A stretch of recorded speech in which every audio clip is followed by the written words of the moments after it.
Welcome back to the Simply His Coffee Shop. If you missed last week with a very, very amazing interview with my parents who are back this week, please go back and watch that. That was such a great and fun and very informative program. So please go back and watch that. But they're here again today to finish talking to us about what it was like to be on the mission field and what some of the challenges were and what God did and how he showed up. On the break, though, we were talking about how so many people don't understand about the finances and why missionaries have to raise so much funds for certain different things, because nobody really talks about that. They come to a church, to what we used to call itineration, where we would travel to the churches that were supporting us to basically give them a report of, this is what we did while we were overseas, this is what we are doing, this is where we plan to go. And then the churches would continue to do like a monthly sponsorship,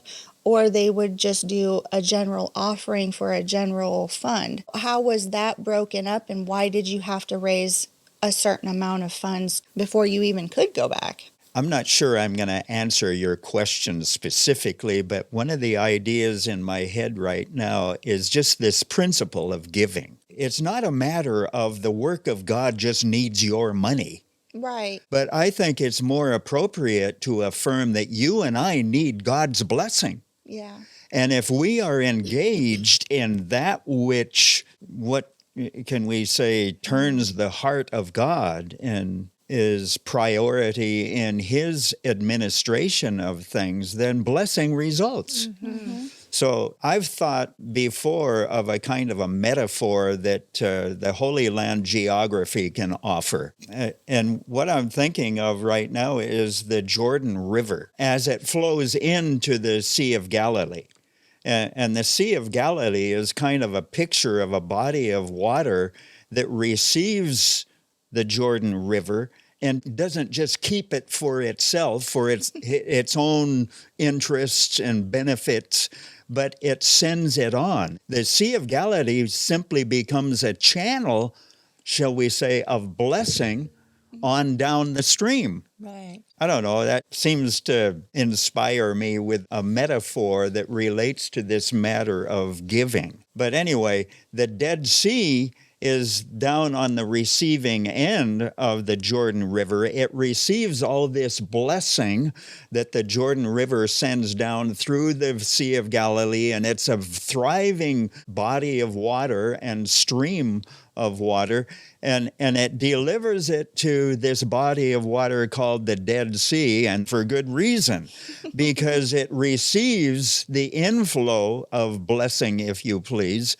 and doesn't do anything with it. Right. It just stagnates there, and it becomes a almost worthless body of water. And I think maybe we can extend the metaphor to point out that there are Galilee Christians and there are Dead Sea Christians.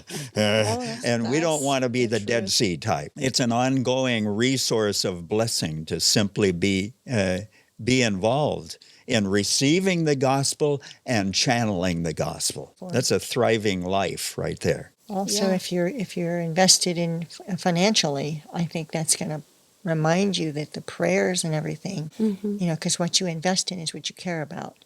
Right. And if what you care about, you're going to pray about. Mm-hmm. And I think that also carries missionaries on the field. Oh, definitely. Those prayers. I know that we at Skywatch and with Simply His and everything that we are involved in have felt the prayers of people. Yes. Especially this last year. Yes, it's been a real tough year, and there's been little things that have come here and there through different avenues of messaging.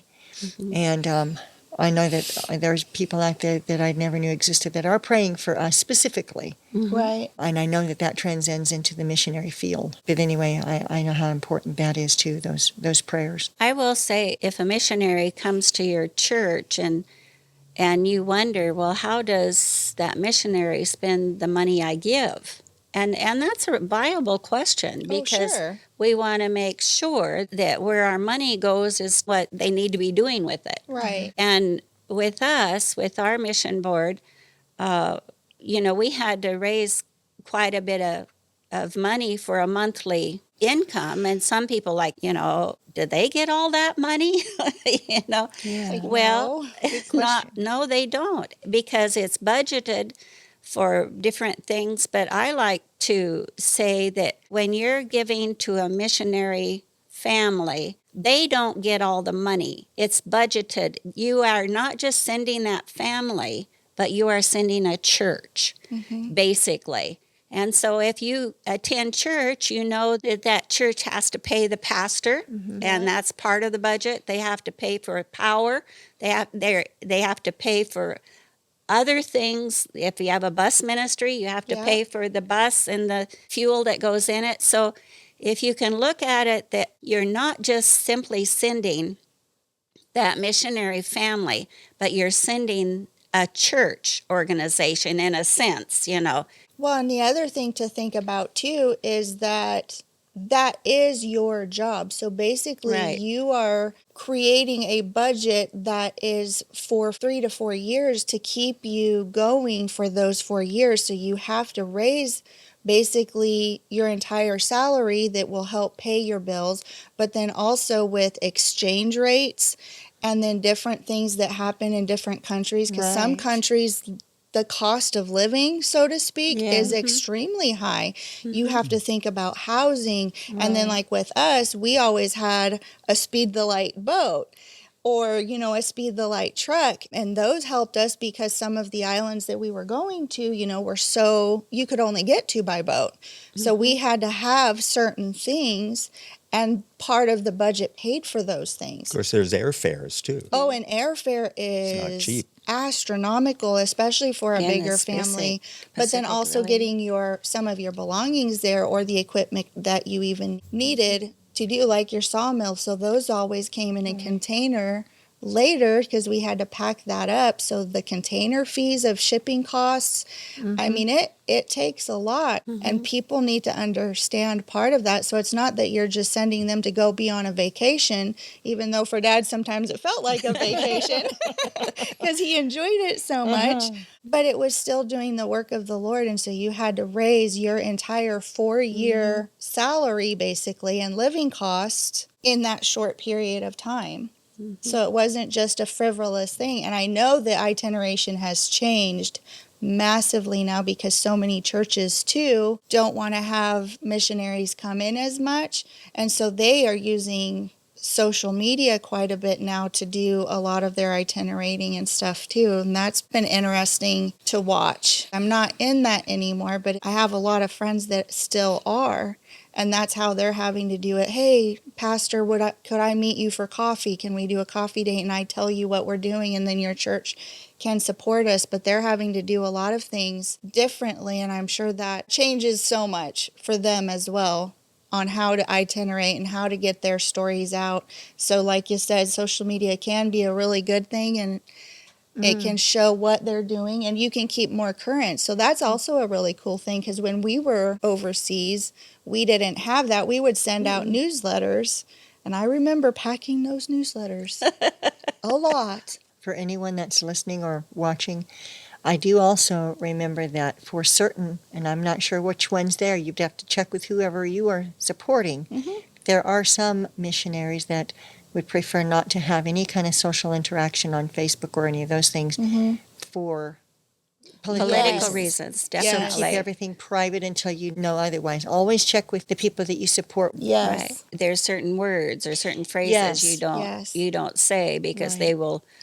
they will politically get in trouble. Right. Yes. So Right. yeah, some places are very So just wanted to caution anybody that's listening. I'm sure that the missionaries love hearing from you, but be discreet Right. Yes. and follow their rules, because sometimes those are set in motion for safety, political reasons, or whatever. Oh, absolutely. You have to be very careful. They have to be careful what they say and how they do things just for that reason. That's a big one. So you guys had to itinerate and raise your funds for 4 years. What did that cover? Things like emergency trips home, such as when your son got hurt and you had to come home to help him? If there was a legitimate need, there were special funds Right. that were set up in the mission organization that could be tapped for emergency needs like that. I always wondered So- about that.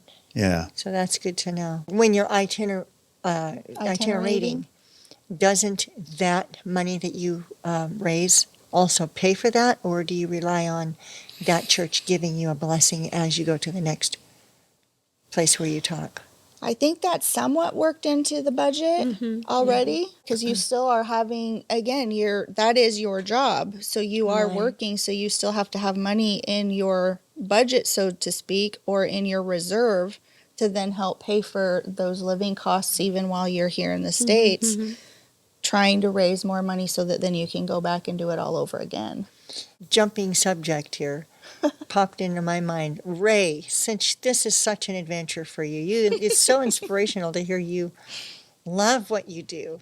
Give me one or two examples of the thing that comes to mind that's the most adventurous or fun or unique. Or It has been fun to work with the local churches, harvesting some of the natural resources of the environment for the purpose of building village churches. They weren't very extravagant, but here and there. We didn't do a huge volume of that kind of thing, but seeing the resources, the beautiful timber resources going to waste was what influenced me to kind of present the possibility of using a portable sawmill in the context of that environment, because in comparison with what had more typically happened, where it's kind of an idea that's conceived more in the stateside arena, and that's to gather building materials, ship it across the sea with a group of volunteers to build a church. But I presented the idea, what would be better than to keep it more local? And that is utilize the local resources and the volunteers that are here.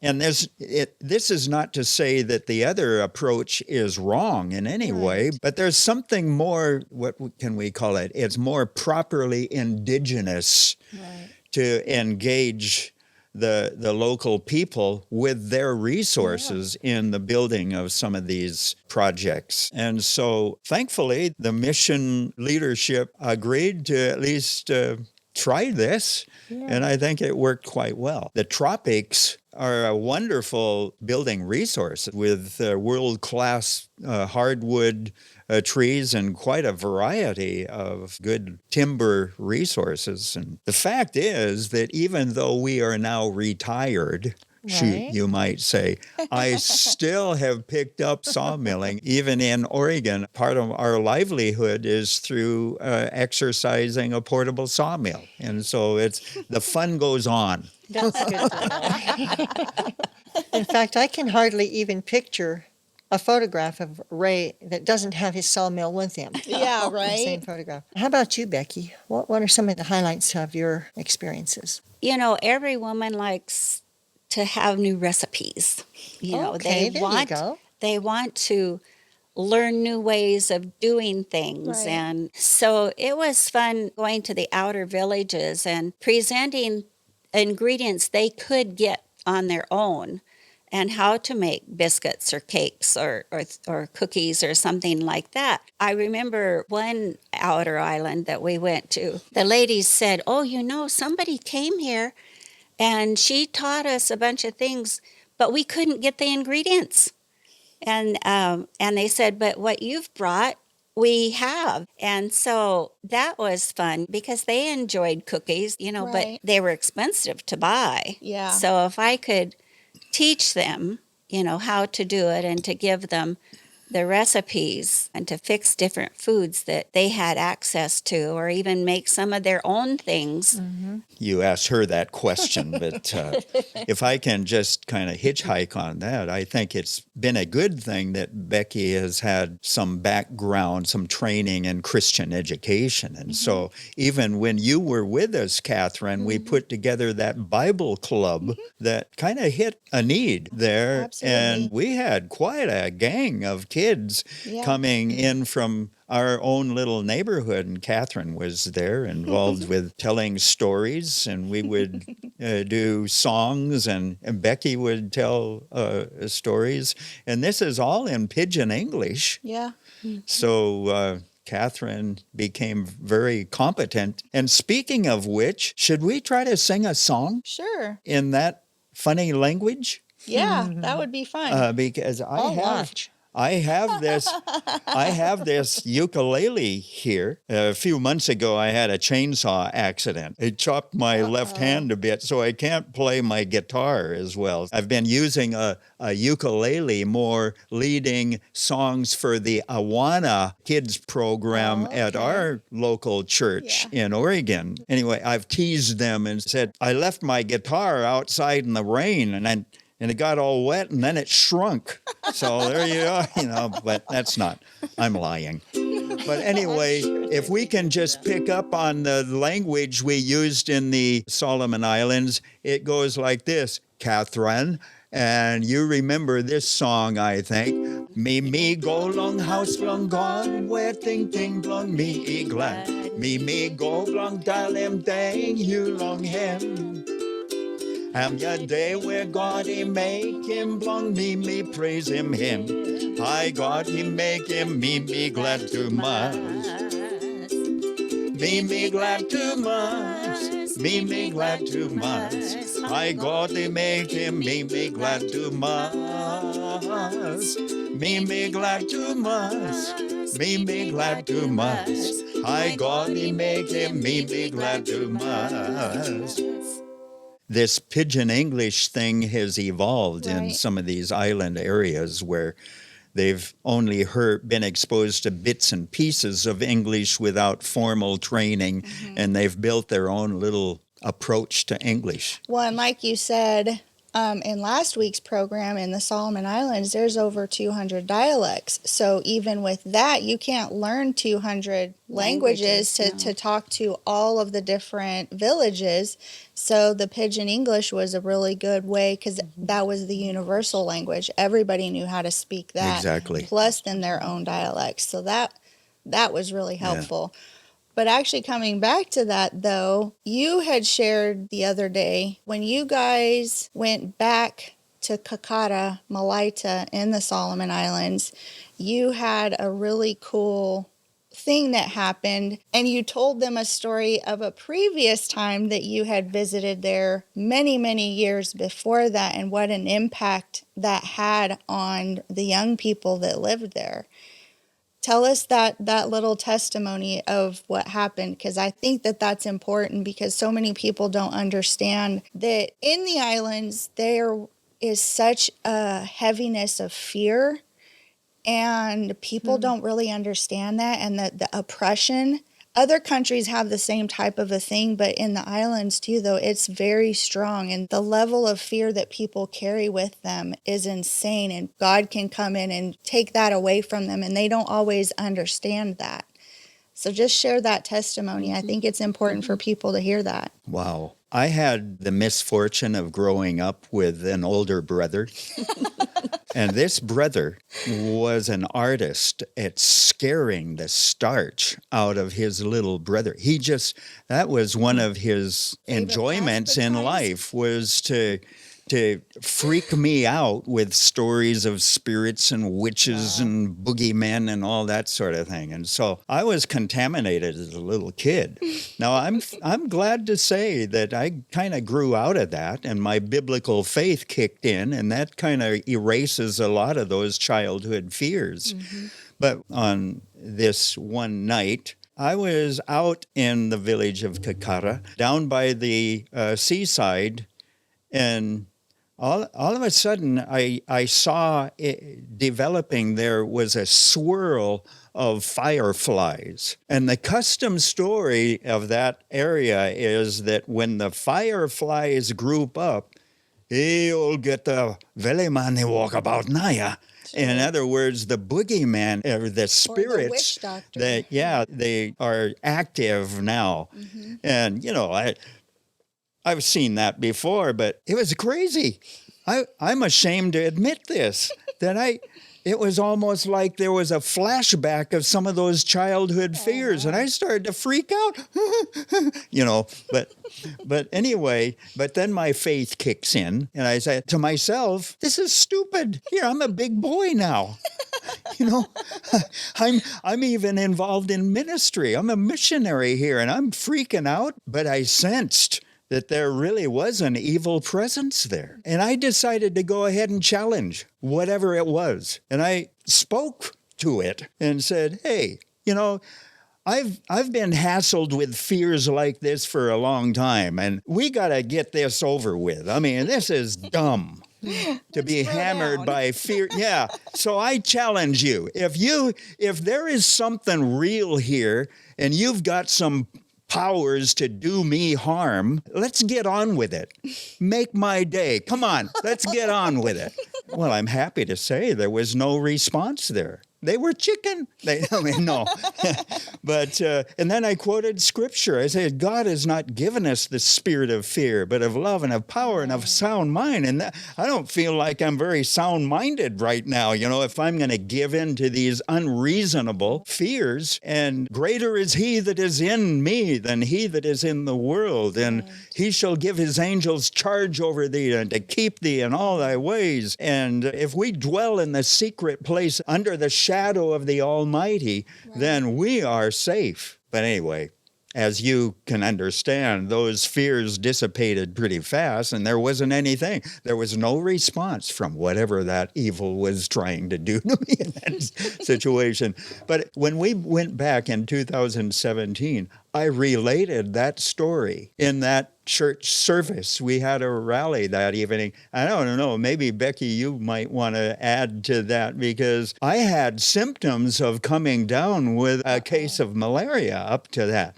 But anyway, the good news in that whole situation and presenting this story and the victory that we have in Jesus and the security we have in relationship with the Most High, in all my time in ministry, I have never seen such a spontaneous response by the young people. That was an exciting time. But anyway, what led up to that? We had been going, traveling to the village and everything, and he had been fine.